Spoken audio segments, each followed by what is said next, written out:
কি রে মহারানী, সারাদিন পড়ে পড়ে ঘুমালে কাজগুলো কে করবে? আমার ঘাড়ে বসে বসে শুধু অন্নই ধ্বংস করছিস।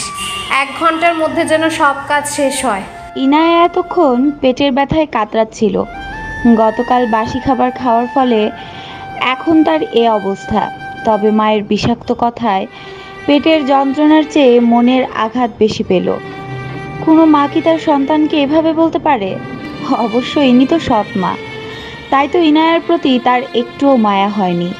ওর বাবা 3 বছর আগে মারা গেছেন। তখন থেকে ইনায়াকে এসব সহ্য করতে হয়। সকাল থেকে রাত অবধি হাড় ভাঙা খাটুনি খাটতে হয়। কোনো মতে কান্না আটকে ইনায়া জবাব দিল, মা চিন্তা করো না, আমি সব কাজ করে দিব। তো সারাদিন ঘরে বসে থাকলে কাজ কখন করবি? তোর মায়ের সাথে তুই মরে গেলে আমাকে আর তোর নাটক সহ্য করতে হতো না। বলেই অগ্নিদৃষ্টি দিয়ে কাছে চলে গেলেন। সৎ মায়ের বিষাক্ত বাণী হজম করে ইনায়া পেট ব্যথা নিয়েই সব কাজ শেষ করে। না হলে ওর সৎ মা ওকে আজ পড়তে দিবে না। আগামীকাল ইনায়ার ভার্সিটিতে পরীক্ষা আছে। এই পরীক্ষায় যে টপ করবে সে স্কলারশিপ পাবে। তাহলে সে লন্ডনে পড়াশোনা করতে পারবে। ওর বাবার অনেক আশা ছিল যে তার মেয়ে বিদেশ থেকে ডিগ্রি লাভ করবে। ইনায়া যে কোনো মূল্যে তার বাবার শেষ ইচ্ছে পূরণ করতে চায়। সারা রাত জেগে ইনায়া পড়াশোনা করে। সকালে ফজরের নামাজ আদায় করে মায়ের জন্য নাস্তা বানায়, তারপর ভার্সিটির উদ্দেশ্যে রওনা দেয়। ইতি বেগম ইনায়ার সৎ মা, গার্মেন্টসে কাজ করেন। ইনায়াকে তিনি সহ্য করতে পারেন না, কিন্তু ইনায়ার নামে যে সম্পত্তি আছে তার লোভে তিনি ইনায়াকে বাড়িতে রেখেছেন। নয়তো তিনি আরও আগেই ইনায়াকে বাড়ি থেকে বের করে দিতেন। পরীক্ষার হলে ইনায়া প্রচুর নার্ভাস হয়ে যায়, কিন্তু বাবার স্বপ্নের কথা চিন্তা করে নিজেকে সামলে নেয়। প্রশ্নগুলোর কমন পড়েছে, ভালোভাবেই ইনায়ার পরীক্ষা সম্পন্ন হয়। এবার দেখা যাক ফলাফল কি আসে। বাড়ি ফেরার সময় হঠাৎ করে কতগুলো বখাটে এসে ওর পথ আটকায়। ও কাঁপা কাঁপা গলায় বলে ওঠে, প্লিজ আমাকে যেতে দিন, এভাবে পথ আটকাচ্ছেন কেন? ইনায়ার কথায় লোকগুলো বিশ্রীভাবে হেসে ওঠে। ও মা, তোমাকে একটু আদর যত্ন করে নেই, তারপর বাড়ি চলে যেও। আরেকটি লোক বলে ওঠে, আমরা কিন্তু তোমাকে একদম কষ্ট দেব না, তুমিও মজা পাবে আর আমরাও মজা পাবো। কি ঠিক বলছি না? পাশের সঙ্গীগুলোর উদ্দেশ্যে বলে। লোকগুলোর কথায় ইনায়ার অন্তর আত্মা কেঁপে ওঠে। তারপর সাহস করে একটা লোককে ধাক্কা দিয়ে প্রাণপণে ছুটতে থাকে। বখাটেগুলো লিডার বলে ওঠে, সামান্য একটি মেয়েকে ধরে রাখতে পারিস না? তাড়াতাড়ি ধরে নিয়ে আয়। এরপর লোকগুলো ইনায়ার পিছু ছুটতে থাকে। ছুটতে ছুটতে ইনায়া একটা থানার সামনে চলে আসে। বখাটেগুলো থানা দেখে সেখান থেকে চলে যায়। ওকে আর কত বিপদের সম্মুখীন হতে হবে। একটার পর একটা ঝড় ওর জীবনকে দুর্বিষহ করে দিয়েছে। এসব ভাবতে ভাবতে ও বাড়ি চলে আসে। দেখতে দেখতে একটা মাস পার হয়ে যায়। আজ ইনায়ার পরীক্ষার রেজাল্ট দিবে। সকাল থেকে ও কোনো কাজ ঠিকমতো মন দিতে করতে পারছে না। এতে অবশ্য ইতি বেগম কথা শোনাতে ছাড়েননি। দুপুর 2টায় রেজাল্ট দিবে, এখন বাজে 1টা। ইনায়া তার রুমে পায়চারি করছে, কিছুতেই তার মন শান্ত হচ্ছে না। এরপর নামাজ আদায় করে আল্লাহর কাছে প্রার্থনা করে, হে আল্লাহ, তুমি তো সবার সমস্যা সমাধান করো। হ্যাঁ, আমাকে তুমি দয়া করো আল্লাহ, আমি যেন আমার বাবার ইচ্ছে পূরণ করতে পারি, আমিন। এদিকে 2টো বেজে গেছে। ইনার রেজাল্টও পাবলিশ হয়ে গেছে। ও কাঁপা কাঁপা হাতে ইন্টারনেট থেকে রেজাল্ট বের করে। রেজাল্ট দেখে ওর চোখ থেকে 2 ফোঁটা অশ্রু গড়িয়ে পড়ে। হ্যাঁ, সে তার বাবার স্বপ্ন এবার পূরণ করতে পারবে। সে স্কলারশিপ পেয়ে গেছে। ইনায়া বাইরে এসে তার বাবা মায়ের কবরের সামনে বসে পড়ে। অশ্রুসিক্ত নয়নে সেদিকে তাকিয়ে বলে, বাবা, আমাকে শুনতে পাচ্ছ? জানো, তোমার রিনু মামুনি আজ অনেক খুশি। তুমি চাইতে আমি যেন ফরেন থেকে ডিগ্রি অর্জন করি। আজ আমি সেই সুযোগ পেয়েছি। আমি স্কলারশিপ পেয়েছি বাবা। তোমার আশা আমি পূরণ করব ইনশাল্লাহ। হঠাৎ পেছন থেকে কেউ চুলের মুঠি ধরে টান দিলে ইনায়া ব্যথায় কুকিয়ে ওঠে। ইতি বেগম তার চুলের মুঠি ধরে কর্কশ গলায় বলে, তুই আবার কাজ ফেলে রেখে বসে আছিস কেন? যে তোর মতো আপদকে বাসায় রেখেছিলাম, বসে বসে শুধু অন্ন ধ্বংস করছে, কাজের বেলা অষ্টরম্ভা। ইতি বেগমের কথা শুনে ওর ভেতরটা ক্ষতবিক্ষত হয়ে যাচ্ছে। উনি এভাবে বলতে পারলো? সে তো ওনার সব কাজই করে দেয়, তবে কেন তার এত অবহেলা? কান্না করতে করতে ইনায়া জবাব দেয়, মা, আমি তো সব কাজ করে দিয়েছি। দেখছি আমার পান শেষ হয়ে গেছে। এখন যা, বাজার থেকে আমার জন্য পান নিয়ে আয়। কিন্তু এখন তো দুপুর, সব দোকান বন্ধ থাকবে। মুখে মুখে এত তর্ক করিস কেন? তোকে যা বলছি তা কর। আচ্ছা, আমি জানি উনি ইচ্ছে করে আমাকে বাজারে পাঠাচ্ছেন। গতকালই তো পান আনলাম, এর মধ্যে আবার শেষও হয়ে গেল। এগুলো ভেবে ইনায়া একটা তাচ্ছিল্যের হাসি দেয়। পৃথিবীতে বাবা মাবিহীন প্রত্যেকটা সন্তানই বোধ হয় এমন পরিস্থিতির শিকার। আজ 1 সপ্তাহ পর ইনায়া ভার্সিটিতে আসলো। ওর ভার্সিটির একজন স্যার ওকে আসতে বলেছে। উনি ইনায়ার অবস্থা সম্বন্ধে অবগত। এমন মিষ্টি একটা মেয়ের জীবন কতটা কঠিন সেটা ভেবে তিনি কষ্ট পান, তাই ওকে পড়াশোনায় তিনি যথেষ্ট সহযোগিতা করেন। লন্ডন যাওয়ার পর ইনায়ার সেখানে থাকার বিষয়ে তিনি আজ ইনায়ার সাথে কথা বলবেন। ইনায়া স্যারের কাছে পৌঁছালে স্যার তাকে বলেন। ইনাইয়া, মামুনি কেমন আছো? আফজাল ইনায়ার স্যার তাকে মামুনি বলে ডাকে। জি স্যার, আলহামদুলিল্লাহ ভালো। আপনি কেমন আছেন? আলহামদুলিল্লাহ, আমিও ভালো আছি। তোমাকে যে জন্য ডেকেছি তা হলো লন্ডনে তুমি কোথায় থাকবে? স্যার, আমি তো এখনো সেই বিষয়ে কিছুই ভাবিনি। দেখি কোন হোস্টেলে থাকা যায় কিনা। তুমি তো সেখানে কিছু চেনো না, একা সেখানে থাকাটা রিস্ক হয়ে যাবে। তার চেয়ে আমি বলি কি, লন্ডনে আমার ভাই তার পরিবার নিয়ে থাকে, তুমি সেখানে থাকো। কিন্তু আমি জানি তুমি কি ভাবছো, তুমি সেখানে এমনি এমনি কিভাবে থাকবে, তাই তো? না মানে আসলে আরে তুমি সেখানে পেইং গেস্ট হিসাবে থাকতে পারো।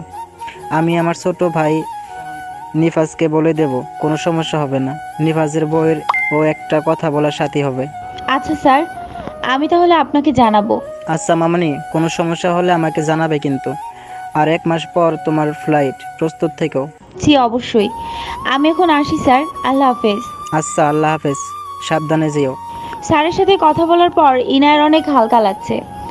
আসলে অনেক দিন পরও কারো কাছ থেকে ভালো ব্যবহার পেয়েছে, তাই একটু বেশি ভালো লাগছে। আর আফজাল স্যার তাকে খুব স্নেহ করে। বাবার পরে এই লোকটা তাকে মন থেকে ভালোবাসে। আর চাচা তো থেকেও নেই। বাবা মারা যাওয়ার পর আত্মীয়রা তাদের আসল রূপ দেখিয়ে দিয়েছে। কেউ কখনো কোনো খোঁজ নিয়ে দেখেনি অনাথ মেয়েটা কেমন আছে। কথায় আছে না, বিপদ আসলে আপনজন চেনা যায়। ইনায়া বাড়ি পৌঁছতে দুপুর 1টা বেজে যায়। ইতি বেগম এখনও বাড়ি আসেনি। ইনায়া ডুপ্লিকেট চাবি দিয়ে ঘরে ঢোকে, এরপর শাওয়ার নিয়ে নেয়। আজ সকালে ভার্সিটি যাওয়ার আগে রান্না করে গিয়েছিল। এখন তার আর কোনো কাজ নেই, তাই সে তার যাবতীয় কাগজপত্রগুলো গুছিয়ে নেয়। ফ্লাইটের আর মাত্র 1 মাস, ও কোনো প্রকার ভুল করতে চায় না। এর মধ্যে ইতি বেগম বাড়ি চলে আসে। এসে কর্কশ আওয়াজে ইনায়াকে ডাকতে থাকে। ওই নবাবজাদি, কই তুই? সারাদিন কাজ করে বাড়ি এসেছি, তোর মতো আরাম করিনি। তাড়াতাড়ি আমাকে শরবত বানিয়ে দে। ইনায়া এক প্রকার দৌড়ে সেখানে উপস্থিত হয়, না হলে ইতি বেগম তাকে অপমান করা বন্ধ করবে না। মা, আমি এক্ষুনি শরবত করে দিচ্ছি। তা 2 দিন পর তো বিলেত চলে যাচ্ছিস, যাওয়ার আগে বাড়িটা আমার নামে লিখে দিয়ে যাস। তোর তো সেখানে একটা না একটা ব্যবস্থা হবেই। আমার তো কিছুই নেই, তোর বাবা আমাকে কিছুই দিয়ে যায়নি, সব তোর নামে দিয়ে গেছে। তোর বাবা না হয় ভুলে গেছে, এখানে আমার অধিকার আছে। আর তুই ভবিষ্যতে বাড়িমুখো হোস না। তুই তো একটা অপয়া, তুই যেখানেই থাকিস সেখানে কোনো ভালো হয় না। জন্মের সময় তো মাকে খেয়েছিস, আর আমার প্রাপ্য আমার চাই, কথাটা মাথায় রাখিস। কথাগুলো শুনে ইনায়ের ভেতরটা ফেটে যাচ্ছে। কোনো মতে চোখের জল আটকে জবাব দেয়, তুমি চিন্তা করো না, তোমার প্রাপ্য তুমি পেয়ে যাবে। আর আমি এ বাড়িতে আর থাকতে আসবো না, তবে মাঝে মাঝে আমাকে বাবা মায়ের কবর জিয়ারত করতে আসতে দিও প্লিজ। কথাগুলো বলতে বলতে ইনায়া কান্না করে দেয়। ইনায়াকে কাঁদতে দেখে ইতি বেগম বলে, এখানে নাটক না করে যা শরবত তৈরি করে নিয়ে আয়। ইনায়া ইতি বেগমকে শরবত দিয়ে ঘরে চলে যায়। তারপর জীবনের হিসাব মিলাতে থাকে, কেন তার জীবনটা এমন হলো। আর 5টা সাধারণ মানুষের মতো তার জীবন হলে কি খুব ক্ষতি হতো? জন্মের সময় মাকে হারিয়েছে, বাবা দ্বিতীয় বিয়ে করলেন, শুরু হলো সৎ মায়ের অত্যাচার।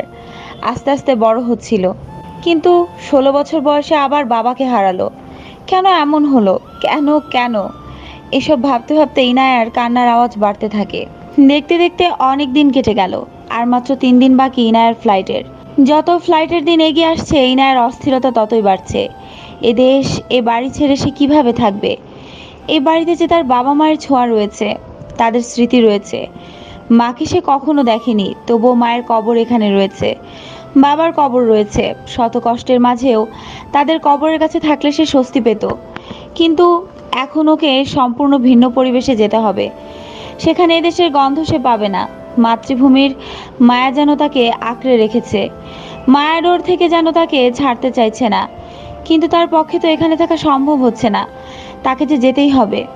তার সৎ মাও 1 সপ্তাহ আগে ইনায়ের নামে যেটুকু সম্পত্তি ছিল তার নিজের নামে লিখে নিয়েছে। ইনায়াকে নিঃস্ব হাতে ভিনদেশে যেতে হবে। ভারাক্রান্ত মন নিয়ে সে পা বাড়ায় বাবা মায়ের কবরের কাছে। দেখতে থাকে তার বাবা মায়ের কবর। আর 3 দিন পর থেকে যে সে তাদের দেখতে পাবে না। তার চোখের জল যেন আজ বাদ মানছে না। তারপর কান্না জড়িত কণ্ঠে তাদের উদ্দেশ্যে বলে, আমি তোমাদেরকে অনেক ভালোবাসি। তোমাদেরকে ছেড়ে যেতে আমার একটু ইচ্ছে করছে না, কিন্তু আমি নিরুপায়। আমি অনেক মিস করব তোমাদের। আজ সন্ধ্যায় ইনায়ের ফ্লাইট। ইনায়া শেষবারের মতো বাড়িটিকে ভালো করে দেখে নেয়। তার সৎমা তাকে বিদায় দিচ্ছে, কিন্তু তাকে দেখে মনে হচ্ছে সে অনেক খুশি। একটা কুকুর পাললেও তো তার প্রতি মানুষের মায়া হয়, কিন্তু ইতি বেগমের ইনায়ের প্রতি কোনো মায়া হচ্ছে না। ইনা একটা দীর্ঘশ্বাস ফেলে বাড়ি থেকে বের হয়ে যায়। আফজাল স্যার তার জন্য গাড়ি নিয়ে অপেক্ষা করছে। তিনি ইনায়াকে এয়ারপোর্ট অবধি এগিয়ে দিবেন। আফজাল ইনায়াকে দেখে বলে ওঠেন, মামুনি, তুমি এসেছো? যাও, গাড়িতে গিয়ে বসো। পাসপোর্ট, টিকিট সহ সব কিছু নিয়েছো তো? জি স্যার, সব কিছু চেক করে দেখেছি, কোনো কিছু বাদ পড়েনি। ও ঠিক আছে, তাহলে যাওয়া যাক। জি। গাড়ি চলতে শুরু করলো। পেছনে ফেলে গেল সব পুরনো স্মৃতি। ইনায়া গাড়ির জানালা দিয়ে বাইরে দেখতে লাগলো। মৃদুমন্দ বাতাস, খারাপ লাগছে না। কিছু দূর যাওয়ার পর হঠাৎ গাড়িটি থেমে যায়। গাড়িটা একটা রেস্টুরেন্টের সামনে থামানো। ইনায়া প্রশ্নসূচক দৃষ্টিতে স্যারের দিকে তাকিয়ে আছে। তিনি হেসে জবাব দিলেন, চলো কিছু খেয়ে নেওয়া যাক। লন্ডন পৌঁছাতে অনেক সময় লাগবে। প্লেনের অবশ্য খাওয়ার ব্যবস্থা থাকে, কিন্তু শেষবারের মতো না হয় দেশি খাবার খেলে। ভাত, সবজি, বিভিন্ন প্রকার ভর্তা, মাংস অর্ডার দিয়ে টেবিল ভর্তি করে ফেলেছেন আফজাল সাহেব। ইনায়া এত খাবার দেখে স্যারকে বলল, স্যার, এত খাবার কে খাবে? কোথায় এত খাবার? ও বুঝলাম, এজন্যই তো বলি তুমি এত শুকনো কেন। মানে? মানে হলো তুমি অল্প একটু খাবার খাও, এজন্যই তুমি এত শুকনো। স্যারের কথায় ইনায়া হেসে দিল আর বুঝলো স্যার তার মন ভালো করার জন্য এগুলো করছে। ইনায়ারা এয়ারপোর্টে চলে এসেছে। প্লেন আর 1 ঘন্টা পরে টেক অফ করবে। বিদায় বেলায় আফজাল সাহেব ইনায়ের মাথায় হাত বুলিয়ে দিয়ে বললেন, ভালো থেকো মামুনি, মাঝে মাঝে স্যারের সাথে যোগাযোগ করো, আর ভালো করে লেখাপড়া করবে। তোমাকে লন্ডনে নিফাস রিসিভ করবে। ঠিক আছে মামুনি, আল্লাহ হাফেজ। ইনায়া মাথা নাড়িয়ে সায় জানালো। অশ্রুসিক্ত নয়নে প্রিয় স্যারকে বিদায় জানিয়ে রওনা দিল প্লেনের উদ্দেশ্যে। সব প্রসেসিং শেষ করে প্লেন টেক অফ করলো। আর ইনায়া প্রিয় দেশকে ছেড়ে চলল সুদূর ইংল্যান্ডের উদ্দেশ্যে। কান্না করতে করতে ইনায়া ঘুমিয়ে পড়ে। ঘুম থেকে জেগে ওঠার পর জানতে পারে লন্ডন পৌঁছতে আরও 2 ঘন্টা লাগবে। ইনায়া কিছুক্ষণ ম্যাগাজিন পড়ে, তারপর জানালার গ্লাস দিয়ে মেঘের রাজ্য দেখতে থাকে। সত্যি অসাধারণ একটা দৃশ্য এটি। মেঘের আড়ালে লুকোচুরি খেলছে সূর্য মামা। ইনায়ার মন খারাপ কিছুটা দূর হয়েছে। এভাবে কিছু সময় পার হয়ে গেল। কিছুক্ষণ পরে প্লেন ল্যান্ড করবে। এয়ার হোস্টেসরা সেই বিষয়টা অ্যানাউন্স করলো। ইনায়া বাইরের চারপাশ দেখতে ব্যস্ত। বিশাল বিশাল ভবনগুলোকে কি ক্ষুদ্র লাগছে। মনে হচ্ছে যেন সেগুলো হাতের মুঠোয় নিয়ে ফেলা যাবে। প্লেন আস্তে আস্তে ল্যান্ড করছে। ইনায়া 2 হাত মুঠ করে ফেললো। প্রথমবারের মতো প্লেনে ওঠার ফলে ইনায়া অনেকটা ভীতু, তাই এটা ভয় কমানোর প্রচেষ্টা মাত্র। প্লেন ল্যান্ড করার পর আস্তে আস্তে সকল যাত্রী নামতে থাকে। ইনায়াও নামছে আর চারপাশ দেখছে। সম্পূর্ণ একটা নতুন জায়গায় পদচারণ করলো সে। এয়ারপোর্টে এতক্ষণ ইনায়ার জন্য অপেক্ষা করছিলেন নিফাজ আহমেদ। ইনায়াকে আসতে দেখে তিনি সেদিক এগিয়ে গেলেন। তার বড় ভাই আগে ইনায়ার ছবি তাকে পাঠিয়েছিল, তাই তাকে চিনতে তার কোনো অসুবিধে হয়নি। না, আসতে কোনো অসুবিধা হয়নি তো? হঠাৎ কেউ ইনায়ার নাম ধরে ডাকায় সে চমকে উঠে তাকায় সেদিকে। মধ্যবয়স্ক লোকটিকে দেখে ইনায়া বুঝতে পারেনি আফজাল স্যারের ছোট ভাই। ইনায়া মুচকি হেসে বলে, আসসালামু আলাইকুম আঙ্কেল, কেমন আছেন? আর আমার আসতে কোনো অসুবিধা হয়নি। ওয়ালাইকুম আসসালাম, আলহামদুলিল্লাহ, আমি তো পাক্কা আছি। তোমাকে অনেক ক্লান্ত দেখাচ্ছে, আমার সাথে চলো। জি আচ্ছা, বলে ইনায়া নিফাজ সাহেবের পিছু পিছু যায়। গার্ড এসে ইনায়ের কাগজপত্র গাড়িতে ওঠায়। গাড়ি চলতে শুরু করে নিফাজ সাহেবের বাড়ির উদ্দেশ্যে। এয়ারপোর্ট থেকে তাদের বাড়িতে যেতে ঘণ্টাখানিক সময় লাগবে। লন্ডন শহরটি গ্রেট ব্রিটেন দ্বীপের দক্ষিণাংশে অবস্থিত। ইংল্যান্ডের দক্ষিণ পূর্ব অংশে টেমস নদীর তীরে অবস্থিত। এই শহরে প্রায় 88 লক্ষ মানুষ বাস করে। এই শহরে বছরের অর্ধেক সময় বৃষ্টিপাতের সম্ভাবনা থাকে।